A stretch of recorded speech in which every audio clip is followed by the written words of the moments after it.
guys are such passionate fans locked in. All right, what do we got? Anything that stands out that you need to ask about the state of the program? Anything that you guys need, or we can talk about anything you like. Did Garrett practice today, and how's he feeling? Garrett Dinger. Oh, yeah, he practiced today. The Garrett Dinger watch is on. Yeah, he did. I mean, I think we'll still make it a game time decision because he's coming off of a surgery and want to make sure he feels great. So we'll probably list him as questionable until we get him through the workouts Saturday morning. And what sort of things do you do in practice to sort of get a guy like Chris up to speed with, I guess, game speed? Is it just playing more games? Or say that again? With a guy like Chris Hilton, how do you sort of get him up to, I guess, game speed, since there's obviously been some rust with him? Like, how do you do that through practice if you can? Yeah, so, we have some burst periods, what we call burst, where you got to catch it and run 25 yards after the catch. So we're really working on that throughout the week, so they have game speed, and we track everything with GPS. So, for example, if players are not in what to be 90% of their max velocity, because we know their max velocity, we know what they can run, 21, 22, 20, whatever it is. If they're not hitting close to 90% of their max velocity during practice, that's a problem. They're not playing fast enough. And so we're ramping them up during practice. We're looking at their player load and their max velocity when it comes to speed to make sure we're getting that specifically to what you talked about. And then it's just, you got to let the game come to you. And as I mentioned, I think, he wants to succeed so badly that maybe pressing a little bit, and then you just got to let the game come to you. With a guy like Dellinger and the injury that he has there been any conversations of balancing, the need to come back now and help you out in these 3 games versus the need to make sure he's ready and healthy to take part in the draft process, I guess, once that starts? Yeah, I don't make those calls. My most important role here is to have players available and ready to play on Saturday. And we're certainly not going to put them in a position where, we would injure a player. If they're cleared to play, if they're cleared to practice, then I can go work with them. He's been cleared, and that really then becomes a personal decision if you decide that you don't want to play. That's up to the individual. He's not that kind of guy. He's going to do whatever is necessary for him to go out and play and help his teammates. How has this team responded in practice this week? Exactly the way I thought they would. Look, I mean, over the last 3 years, they've won a lot of games, and they have a lot of pride, and they know what the standards are here at LSU. We haven't played very well the last 3 weeks. They know that. Everybody knows that. Everybody that watches LSU football knows that. They want to play better football, and we want to coach better. We want to play better. And so they responded the way that I thought they would. What are some things a young guy like Kaleb Jackson is working through in his second year? Just maybe some of the things that you've seen from him. I know it hasn't always led to the most productive performances this year, but just what are some of the things he's working on and to try to get his game up to where you guys need it to be? So, I think you got to look back on the history of Kaleb, right? Played at Liberty Magnet, didn't play much football. It was actually a soccer player.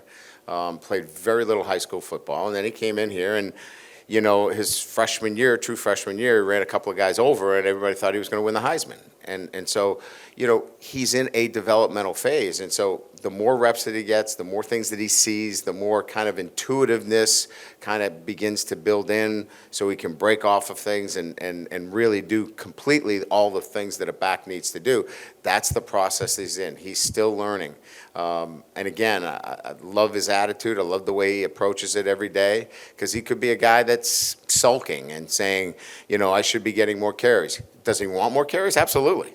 Every receiver, every running back I've ever coached, they want the ball more. But he does it the right way and goes to work every day the right way. Caden Durham's obviously been probably your most productive back this season, but is the next step for him just trying to get a little bit more downhill as a runner, because he already has the the side-to-side stuff down? There's development there too, Koki, absolutely. But I don't know that enough people have talked about the kind of injury that he's had, that he's played through. Dislocation of 2 toes, playing with a steel plank in his shoe, would limit anybody, right? Especially a running back, and he's fought through that. I think what's more remarkable as a freshman, his ability to go and play with that kind of injury and still give us everything he has. In terms of the development, absolutely, that's the next stage, right, in his development. But we've thrown him right into the fire, if you will, right away, and then he gets injured, and he still has got a long way, but love the way he's competed.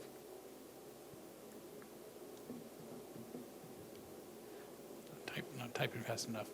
I believe, Greg, I think pretty close to what you said before the season was, for y'all to have a successful season, you're gonna have to win a lot of close games. That's right. Had a lot of close games. So, Yes, sir. And aside from the Alabama game, the other losses Yeah, we had a chance to win 3 of them late in the third, and then we had to come back and 2 to win. Right. So right. And you had the two comeback wins against South Carolina and all that. So are you entirely shocked to find yourself in this position right now because No. you knew there were a lot of games that could No, go either way? listen, every football coach better know his team and what the most important elements are is that we needed to win close games, as you mentioned, and we needed to be really good down the stretch, and we haven't been good enough, in especially the close games that we've lost, and take Alabama out of the mix. So the edge here, the fine edge here is that,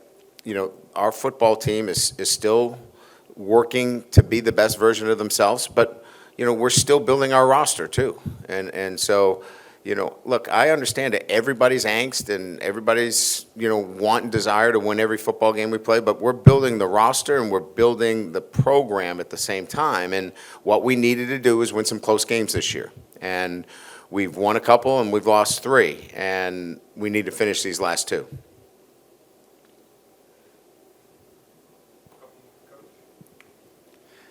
Brian, in your coaching career, do you equate wins and losses to whether or not guys who are NFL draft eligible making decisions one way or the other?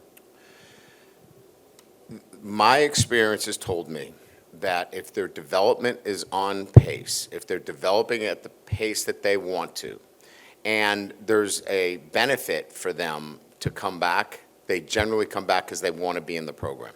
They see high performance, they see the environment that they're in, and they recognize it. Now, what's more helpful is revenue sharing. Now you add revenue sharing into it where young men are able to take part in this big game that we're in, and it even helps them more. So if you have the right environment, if you have the ability to develop players and they can see that growth, you're probably going to have a great chance of retaining.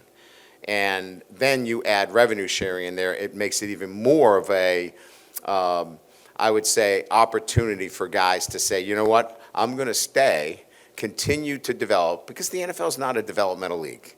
It's just not. It's you got to be ready to play. It's called not for long, the NFL, if you're not. So in that sense, I think this all can be very beneficial moving forward. Zy Alexander's only been targeted 28 times this season by opposing quarterbacks. Do you think offenses are kind of afraid to throw it at him now that he's really shown something at a corner? If my offensive coordinator ever said that I'm afraid to throw it at somebody, he wouldn't be the offensive coordinator very long. You have to challenge players, and I think when they do challenge him, he's met to the challenge. But you do also have choices as to where you go. I think it's been a little bit of both. I think, where he plays into the boundary, into the short field compared to the wide field, you have a lot more opportunities to roll that coverage up. So there's a little bit of coverage that he gets the benefit of with a safety over the top that you don't get to the field. So it's a little bit of everything, really. I don't think there's just like, hey, we're never throwing over there. I think it's a little bit of all those things. Good. All right. We'll see you guys.